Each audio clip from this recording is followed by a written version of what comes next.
जब तक हम पुराना नहीं छोड़ेंगे, हम नई चीज़ों को अपना नहीं सकते। ऐसा क्यों होता है? ऐसा क्यों होता है?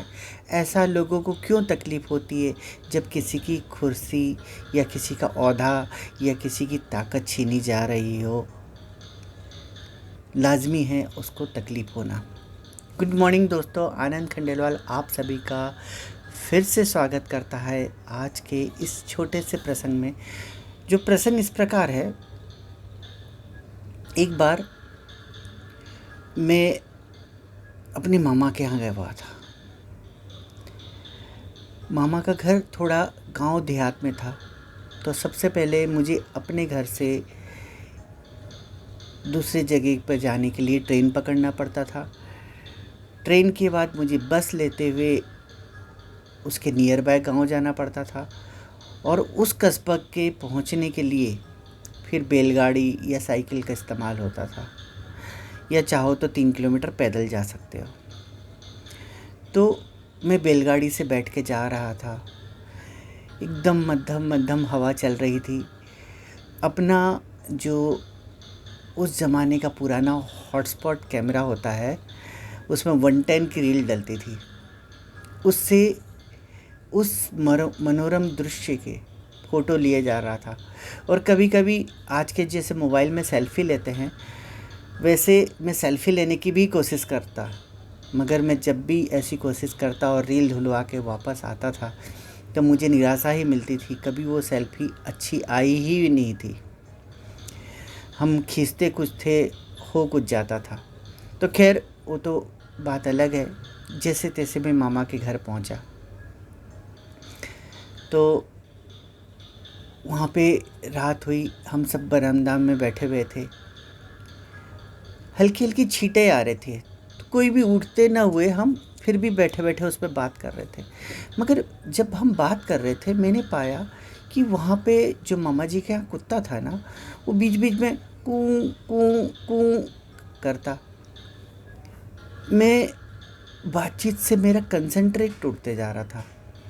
मैंने मामा जी से पूछा, मामा ये कुत्ता बार बार बीच बीच में कूं क्यों करता है? अरे कोई बात नहीं, ऐसी उसकी आदत है। नहीं मामा जी, उसके कुछ पेट में दर्द होगा, कुछ होगा, हम डॉक्टर को दिखा सकते हैं। बोले कोई दर्द वर्द नहीं है। दरअसल वो जो सोफ़ा है ना नाना जी का, उसको वो कब्जा करके बैठा हुआ है, उसी के वजह से। बोले कब्जा करके बैठा हुआ उसी की वजह से? बोले नहीं, उसमें सोफ़ा टूटा हुआ है। टूटा हुआ सोफ़ा का एक लकड़ी और स्प्रिंग उसके पेट में चुभता है, तो चुभने के वजह से जब उससे चुभता है तो कू कू की आवाज़ करता है। तो मैंने बोला, मामा जी हम उसका सोफ़ा हटा क्यों नहीं देते? बोले हम हटा देते हैं, हटा के इधर का उधर रखते हैं तो वो उधर ही जाके बैठ जाता है। बोले पूरा ही हटा दो। बोले एक बार पूरा हटाए थे, जब हमने पूरा हटाए थे तो ये पूरा हंगामा कर दिया, पूरा भोग भोग के घर को सर पे उठा लिया। तो हम बाउंड होके वापस उस सोफ़े को ला के यहाँ पे रखना पड़ा।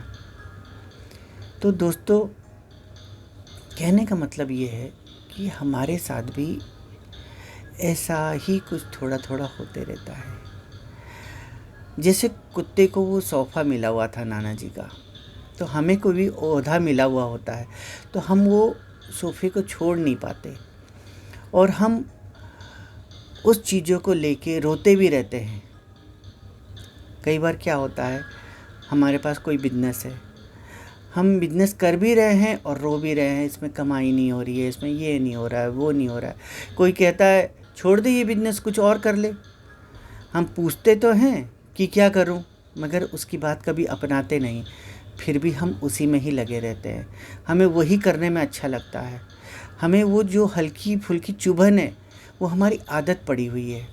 ऐसे ही जॉब में भी होता है।